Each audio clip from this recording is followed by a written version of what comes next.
Still to come. At 5, it's Steve Wright. At 4, Peter Powell. Right now, it's Bob Harris. BBC Radio 1 Vintage. Hello, this is Bob Harris. I do remember listening to Radio 1 right at the beginning because I was a massive fan of the Pirates. Radio London in particular was my pirate radio station, and Tony Blackburn, Kenny Everett, John Peel. There was a core of fantastic broadcasters that emerged via Radio London that then came across to Radio 1 when Radio 1 launched in September 67. So I sort of followed them onto the network. If they took me with them, if that's the right way of putting it. I was a Peel protege. John became something of a champion for me. He recognized the desire I had to be on the radio. I'd already started doing a few DJ gigs, and John really liked what I was doing. Finally, in 1970, John was taking a 4-week break. So suddenly those 4 Wednesday programs came up on Sounds of the 70s, and I found myself absolutely from nowhere. I'd done no radio before, sitting in for my great hero, John Peel, on Radio 1. And I loved it so much, I can't even tell you the feeling I felt when I got into the studio. I wasn't nervous as such because I'd visualized myself in this place for so many years before. But a few weeks later, David Simons, who was doing the Monday programme, resigned, and suddenly that show came up and the BBC offered me that show. So that's how it all got started. It's a little bit funny, this feeling inside. Monday was the show that explored more the singer-songwriters. So, bearing in mind that as I came on air, Your Song had just been released by Elton John. Not much money, but Ride a White Swan had just come out from T-Rex. Ride it all out like a bird in the sky. Was ride it all out like you were a bird. Joni Mitchell was just beginning to emerge. Carole King was coming next year. You know, you've got this unbelievable generation, Van Morrison, of singer-songwriters. And partly that's what my programme was designed to reflect. Neil Young's Cinnamon Girl, that was the opening track on my first show.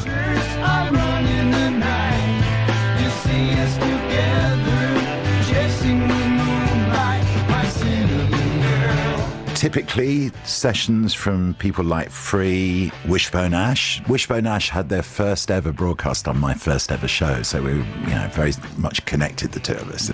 Bridge Over Troubled Water was coming out just as I started on air. The Only Living Boy in New York was always my favourite track from that.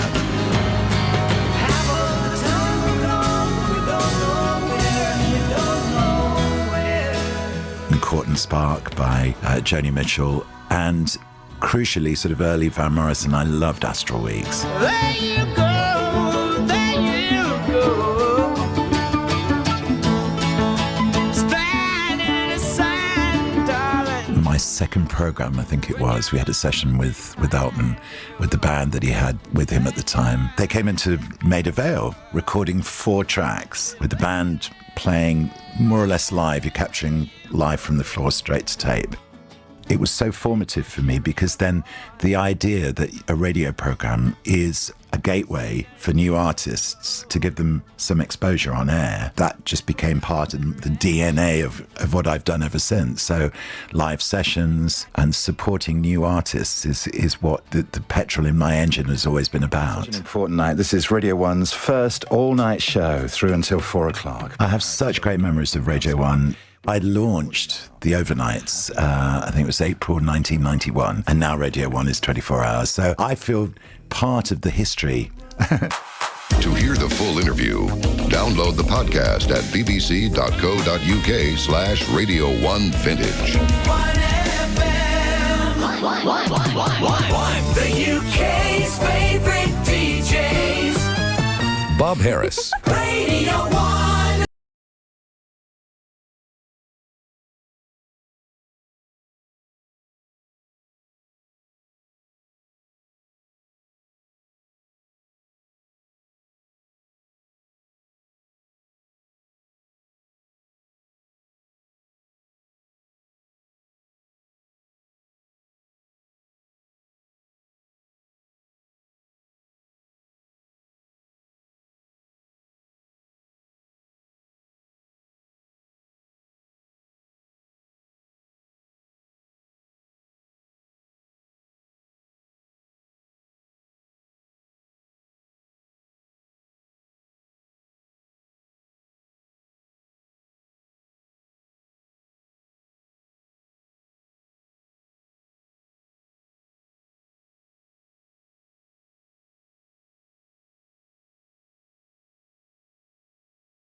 And now, sounds of the 70s disc jockey Bob Harris, who compared the recent T-Rex tour, talks to Mark Bolan and tells us what the tour was all about. I really became aware of the mass appeal of the thing. It's like, you know, once someone said about Dylan, I think it was Tom Wilson said at one point, you know, you put bass and drums behind that kid, you've got to start. Is that sort of thing. Although it wasn't done consciously. It just seems that people do relate to rock and roll as such. I mean, modern rock and roll, not 50s rock and roll. And I certainly do. And I think that was the change, what came round. And rock was always an up. It was like taking, a pet pill or something. And that's what I want to do, really, is that when a T-Rex single comes on the radio, people get an up off it, but also feel an involvement with the song, you know, with how I wrote it, what it's about, with the dudes playing, you know, just the whole feeling of it. Because the one thing really that occurs to me, I think now more strongly than anything else, is that you really are the first people to be making young people's music for a very long time. I mean, musically, there's no comparison, obviously, with the Beatles, but what's happening now to you is definitely comparable in the sense that it's communicating, your music is communicating to the young people in very much the same way as the Beatles did in their time, in the way of self-identification. Do you agree with that? It's sort of phase 2 of the youth culture thing. I think it's really because kids... I mean, I think people are aware that I am a poet and I write, you know, there's another side to it. And I think they demand more than just, someone going on doing a tune. You know, I think that the thing with people, I've found certainly with all the singles so far, people going and ask, have you got the new T-Rex single, please? They don't even ask for the title, which is a gas, because it means they trust me, you know. And I think that's the thing that the Beatles had. People were well excited about a new Beatles record. And I hope they feel the same about us, you know. It's hard to know, actually, you know, who one is in fact playing to, you know. I think the Beatles had lots of mums and dads, and I'm not really aware that we have that sort of audience. We're probably a cross, if I'm just talking in like those sort of terms, cross between them and the Stones at that period, you know, because we're a bit more raunchy than perhaps they were. The gigs certainly are what one remembers Beatlemania being like, or whatever. I mean, you can't, you know. I just think people want to hang it out, really. I'm pleased they're doing it for us, you know. I've come out the front door very temporarily at the Newcastle City Hall to speak with some of the people who saw the concert tonight. Did you enjoy it? My boy, it was lovely. It was fantastic. It was lovely. One at a time. What particularly do you like about them? I can't explain it. They're just both lovely and gorgeous. The women go out. How do you feel about them? He was gentle and pretty, and I loved the way he sat down cross-legged singing that lovely song. Do you enjoy the concert he's got tonight? beautiful hair. Oh, fantastic. You enjoyed it? Lovely. Have you all got all their records? Yeah!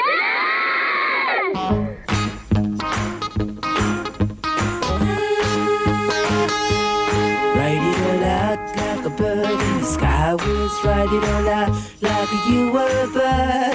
Fly it all out like an eagle in a sunbeam. Ride it all out like you were a bird.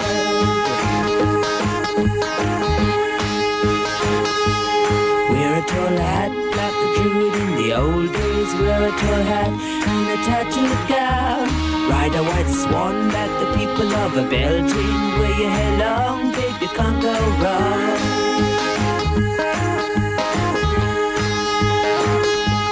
Catch a bright star and a place it on your forehead. Say a few spells and baby, there you go. Take a black cat and sit it on your shoulder. And in the morning you'll know all you know.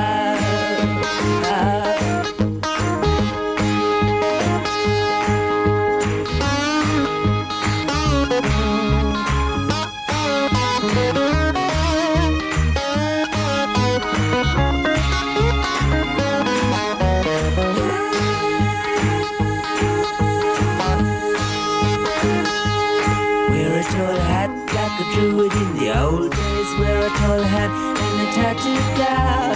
Ride a white swan like the people of a Belgium. Wear your hair long, baby, can't go wrong.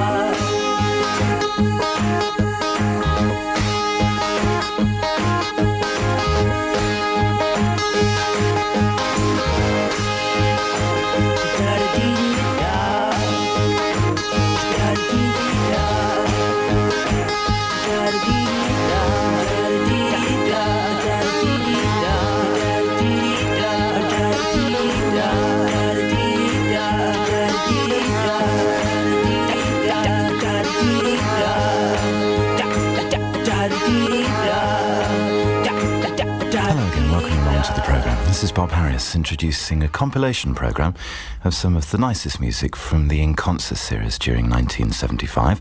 All solo artists on the programme tonight, and during the next 60 minutes or so we'll be listening to music from people like Country Joe McDonald, Steve Tilston, Loudon Wainwright, Bryn Howth, Don McLean, Alan Hull and Melanie, among others. But to start us off, here's music now from Krista Berg.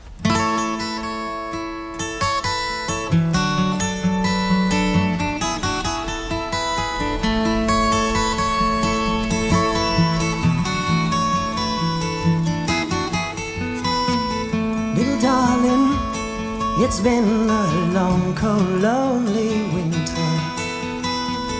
Little darling, it seems like years since it's been here.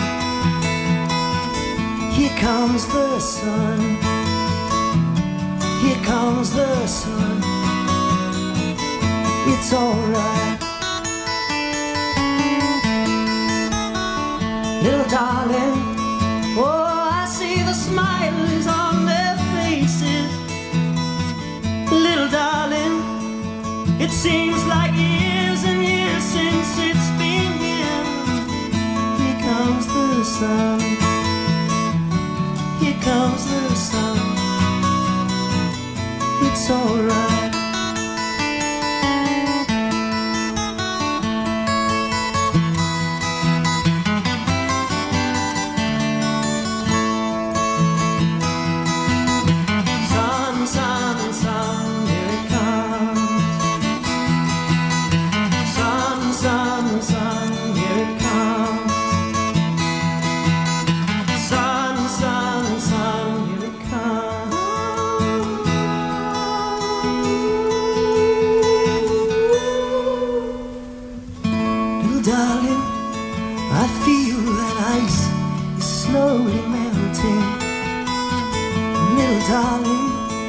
Seems like years since it's been clear. Here comes the sun, here comes the sun. It's alright. Here comes the sun, here comes the sun. It's alright. It's alright.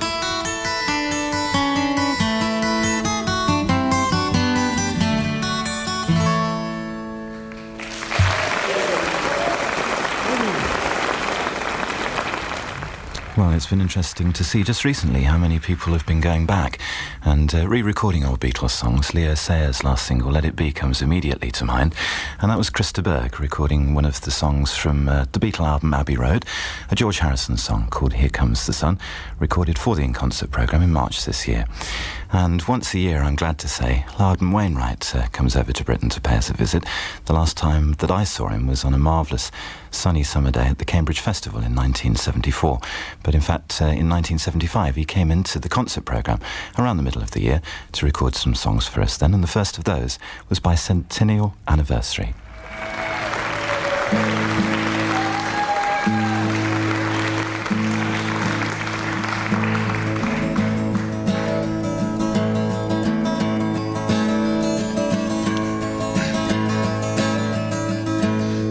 Gonna have an anniversary. Yes, it's gonna be a bicentennial. Hey, America's having a birthday. Gonna be 200 years old, isn't it wonderful? Oh, you know it certainly is.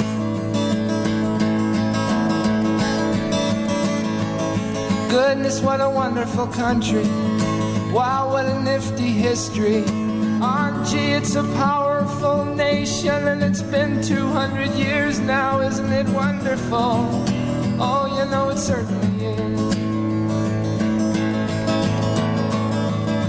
Well, I relive my country's history in a class called Social Studies, and I learned to pledge allegiance and to sing my national anthem, My Country 'Tis of Thee. Yeah, you know we've got our heroes, I mean Washington and Lincoln, and including old Jack Ruby, and including Richard Nixon. Weren't they all wonderful? Oh, you know they certainly were. So let's hear it for Ohio and the rippling redwood forest, for the Sawmill River Parkway and Oklahoma's strange panhandle. Aren't they all wonderful? Yeah, yeah, yeah. Yeah, we're gonna have an anniversary. Yes, it's gonna be a bicentennial. Hey, America's having a birthday. It's gonna be 200 years old. Isn't it wonderful? Oh, you know it certainly is.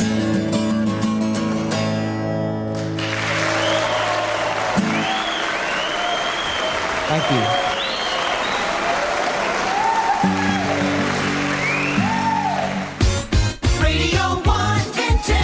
Hi, this is Bob Harris. You're listening to Radio 1 Vintage. And still to come... I think Brian Wilson changed the sound of American music. Bob, last week you asked my colleague, Mr. Ray Silk, to put the kettle on, and I have to report that you were successful. Please could you ask him for a repeat performance? Mr. Brian May.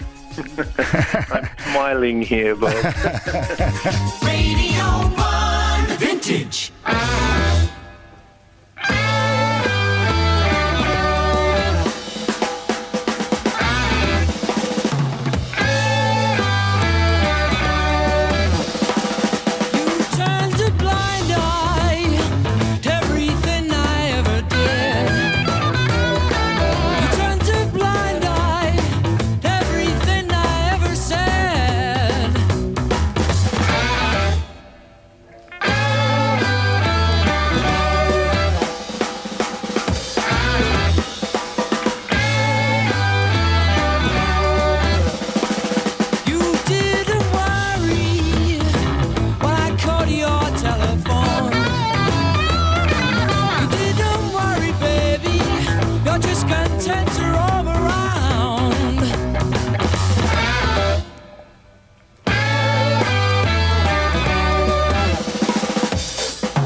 I think Brian Wilson changed the sound of American music for the next 30 years.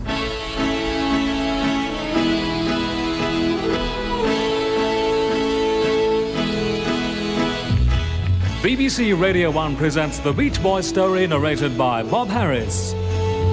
This week, Part 1, Beaches, Boards, Blondes and Buggies. I may not always love you, but long as there are stars above you, you never need to doubt it. I'll make you so sure about it. God only knows what I'd be without you.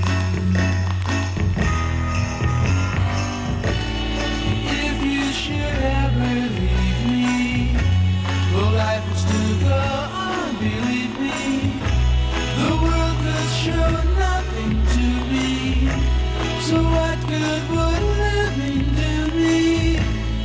God only knows what I'd be without you. Hello, my name's Bob Harris, and I'm a great fan of the Beach Boys.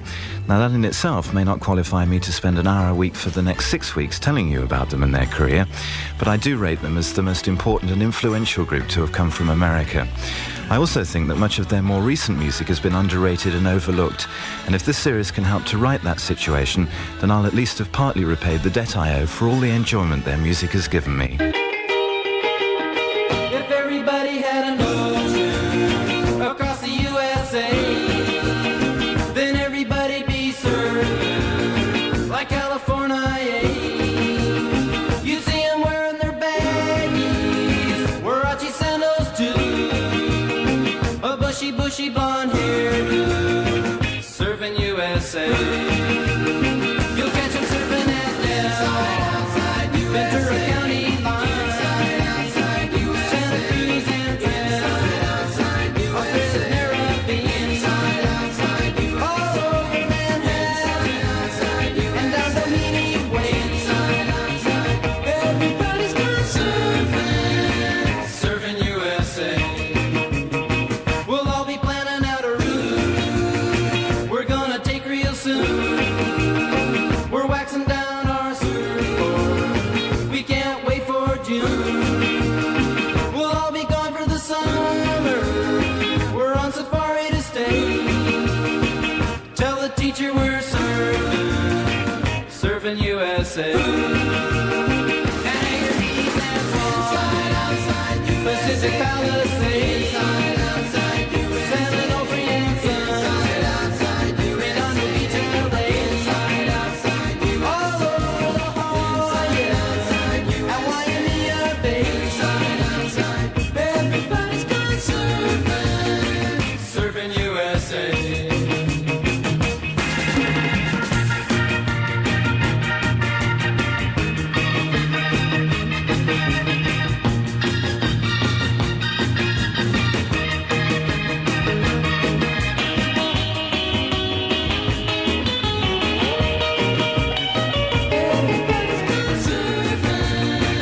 Surfing USA. Everybody's gone surfing USA.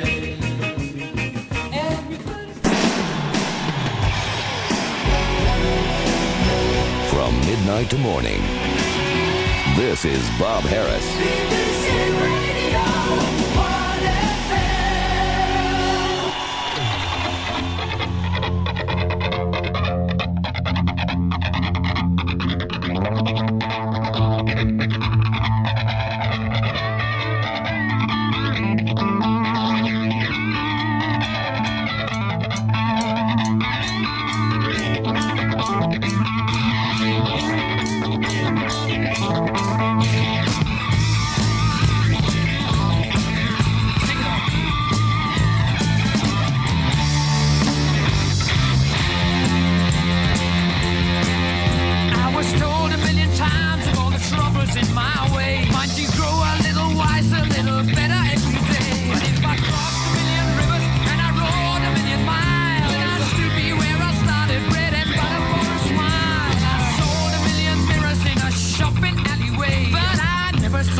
mountains just to run through my grave. –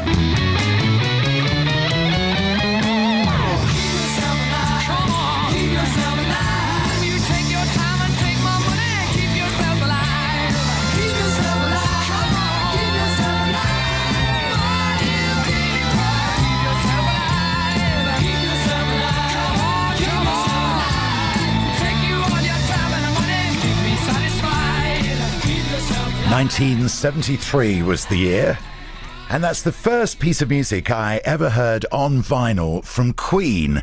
And I remember getting the album through and putting the needle down on the vinyl and hearing the front of that song and thinking, wow, this just sounds so great. And I just wanted to reminisce about this for a moment with Mr. Brian May. I'm smiling here, Bob. I remember it too. Of course, what I remember is this is the first piece of television ever that we got as a band, as Queen, and we turned on the whistle test to see this little train chugging along, little cartoon train, and lots of strange footage from the early days of filmmaking to that track. It was a fantastic combination, though, actually, Brian, wasn't it? Because it really did work. It seemed to... It worked incredibly well. Yeah. But I remember the first time getting that album and hearing that track and just thinking how great it sounded. And, of course, I'd seen you already, I think, on the Mott the Hoople tour. I saw you at the Rainbow. And, of course, you immortalised that tour in the song Now I'm Here. That's right. Well, you know about these things, but not many people do these days. Not even me. Because one of the things about that moment, there are several things about those early days of Queen that I remember. One of the most vivid recollections that I have is of you and the band across the road from here, actually, at the Langham, when what's now the Langham Hotel used to be the BBC Langham Studios. And you had arrived in, it was about 9:30, 10 o'clock one morning to record a session for my Sounds of the 70s programme. Yeah. And I remember Freddie standing under one of the bulbs there, one of the little spotlights in the studio, just giving it, as he always did, just giving it absolutely everything. And I remember him standing there with the veins on his neck standing out as he gave everything to that performance at that moment. And to me, Brian, that seemed to sort of characterise him. Absolutely, yeah. Freddie never did anything by halves. Yeah, complete passion, complete devotion, complete dedication. Yeah, that was Freddie. Yeah. Happy 40th, by the way. Thank you, Brian. Well, more power to you as well. And I'm so thrilled you're able to join us on the phone tonight. Thanks very much indeed for 35 years of great music as well. God bless. Thank you, Bob. Absolutely. And we'll see you soon. Cheers. Yeah. Bye-bye now. Bye. Bye.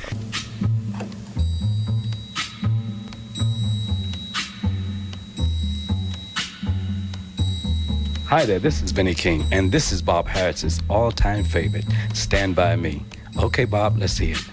When the night has come and the land is dark and the moon is the only light we'll see, no, I won't be afraid. Oh, I won't be afraid, just as long as you stand by me. So darling, darling, stand by me. Oh, stand by me. Oh, stand by me. Stand by me. If the sky that we look upon should tumble and fall, or the mountain should crumble to the sea, I won't cry, no, I won't shed a tear, just as long as you stand by me. And darling, darling, stand by me. Oh, stand by me. Oh, stand now. Stand by me. Stand by me.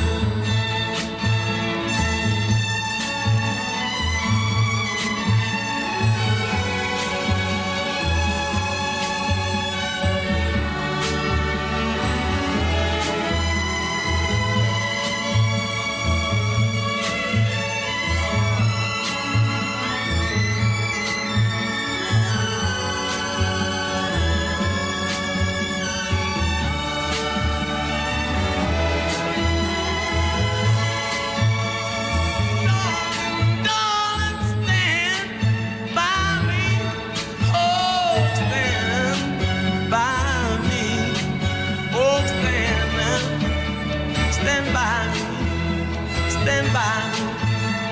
Whenever you're in trouble, won't you stand by me? Oh, stand by me. Won't you stand now? Oh, stand by me. Well, as the man himself said, it is my all-time favourite single. And he signed the contract with Atco Atlantic Records in New York on this day in 1960, produced singles like that one. Ben E. King and Stand By Me. Take another look at the Rock Day Diary tomorrow. It's very nice to be able to play that tonight on such an important night. This is Radio 1's first all-night show through until 4 o'clock. Bob Harris till Gary King comes along with Julia Fordham now and Happy Ever After. Don't ask me why I'm running out of love. There's tears in these eyes, not happy ever after. And I thought it was plain to see, and I thought the whole world could be that thought.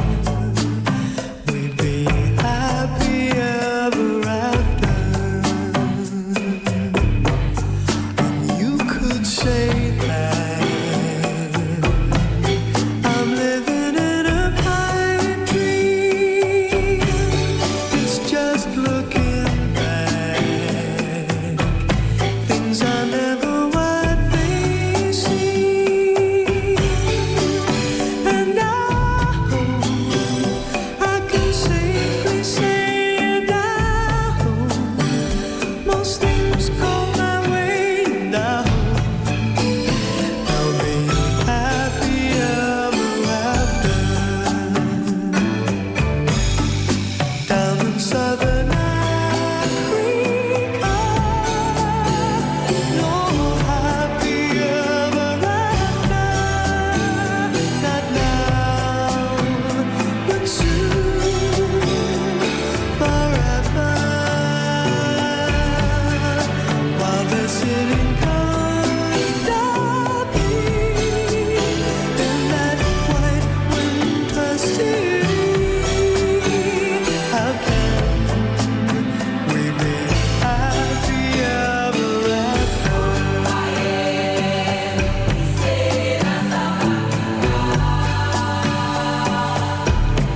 So don't ask me why I'm running out of laughter. There's tears in these eyes, not happy ever after.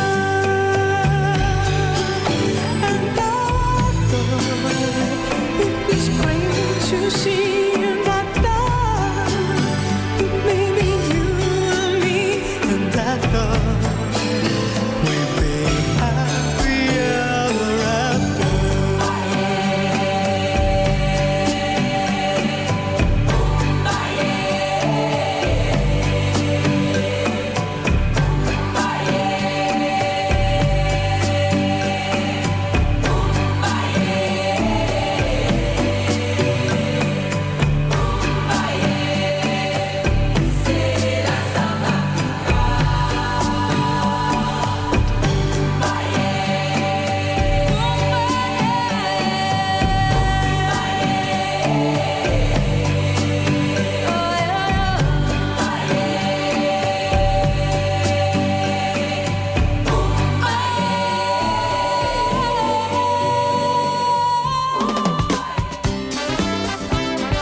Radio 1 Vintage. You're listening to Radio 1 Vintage, and up next it's myself, Peter Powell.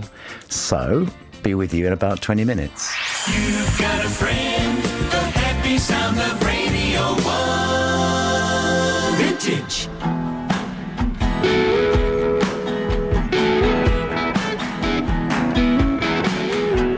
Yeah, if I could stick my hand in my heart, I'd spill it all over the stage. Would it satisfy you? Would it satisfy you? Would you think, boy, it's strange? Ain't it strange? If I could win, if I could sing a love song so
Yeah, it's only rock and roll, but I like it. The Bob Harris Show playing the Rolling Stones. And my guest in the studio tonight is the fellow who was playing guitar in the band at that time. And it's great to welcome, not just to the studio, but back in this country, Mick Taylor. Yes, it's nice to be here, Bob. Yeah, it's good to see Thanks you, I for must say, having me. Mick. And, you know, looking back, many people still sort of think of that era of the Rolling Stones music, you know, the early 70s, Exile and Goat's Head Soup and all that, as being the sort of purple patch of the Rolling Stones. Well, I wouldn't disagree with them. I certainly think they made some of their best records then. During that period of about 5 or 6 years I was with them, it was, you know, compared to any other period of their career, I guess it was the most productive. Not only in the quantity of the music we made, but the quality of it too. Because it must have been an amazing start for you with the band, because the first gig you did was that massive concert in Hyde Park in 1969 with something like 250,000 people, and you came straight into the band and straight on stage to do that. Yes, I did, yeah. How did it feel? Well, I was very nervous, but I felt pretty confident. I mean, we did spend about 4 or 5 days rehearsing at Apple Studios, actually, in Savile Row, in the basement. And so the band was pretty tight, but I was very nervous, as were the rest of the band, I think. They'd never actually done any kind of concert on that scale. In fact, I don't think anybody had. I think that was one of the first sort of open-air, you know, concerts of that type. I think there was one the same summer that Blind Faith did. I remember seeing Pink Floyd at Hyde Park. And maybe that Pink time, Floyd, yeah. but that was definitely the beginning of a whole decade of you know, stadium rock concerts and open air festivals. Because that was also the start for you getting, you know, swept up in the Rolling Stones maelstrom. Maelstrom, yes, yes, that's a good word. Yes, it was.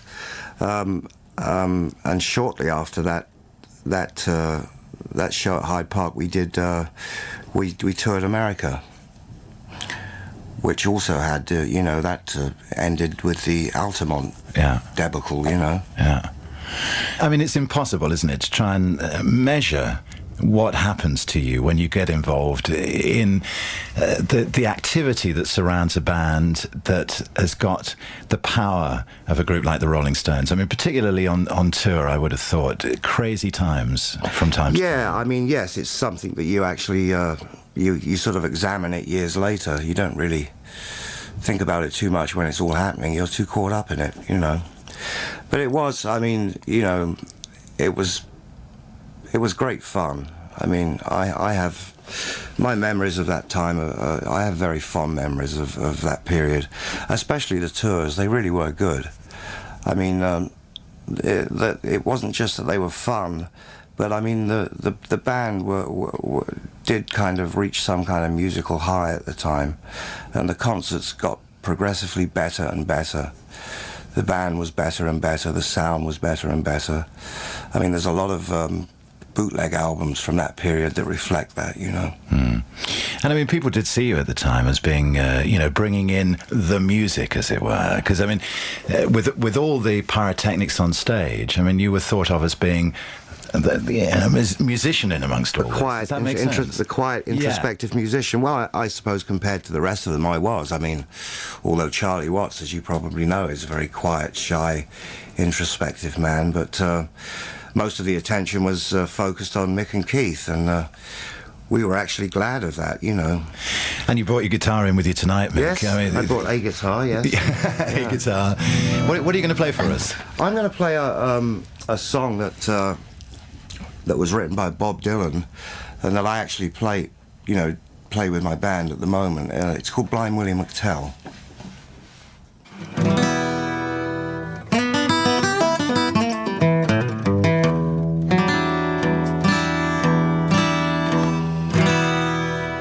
I've seen the arrow on the doorpost saying this land is condemned,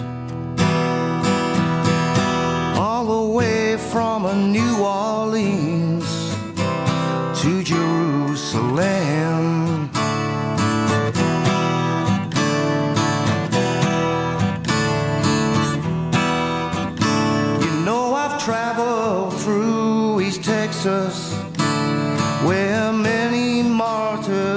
well. Nobody can sing the blues like Blind Willie McTell.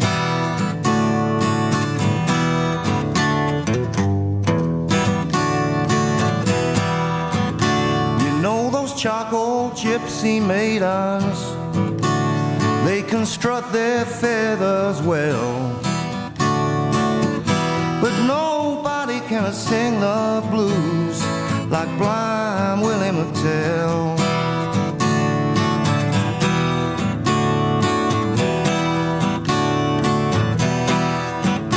I see those big plantations burning, I hear the cracking of the whips, I smell the sweet magnolia blooming, I see the ghosts of the slavery ships.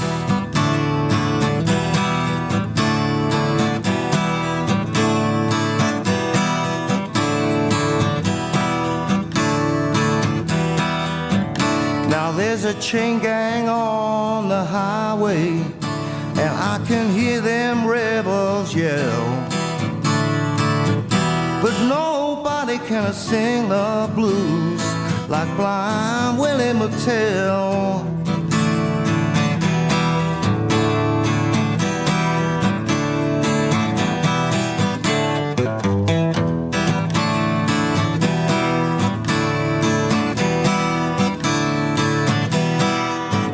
Now there's a woman by the river with some fine young handsome man.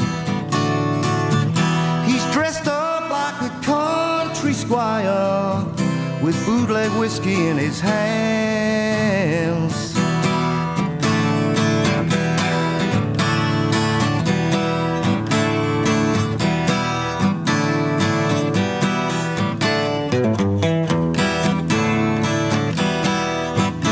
You know I'm gazing out my window of the old St. James Hotel. Nobody can sing the blues like Blind Willie McTell.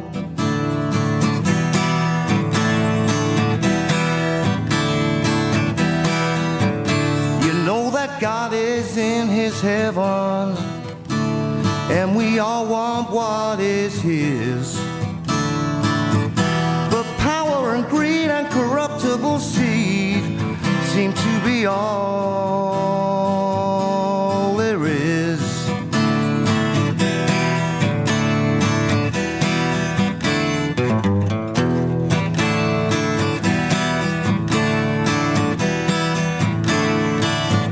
And nobody can sing the blues like Blind Willie McTell.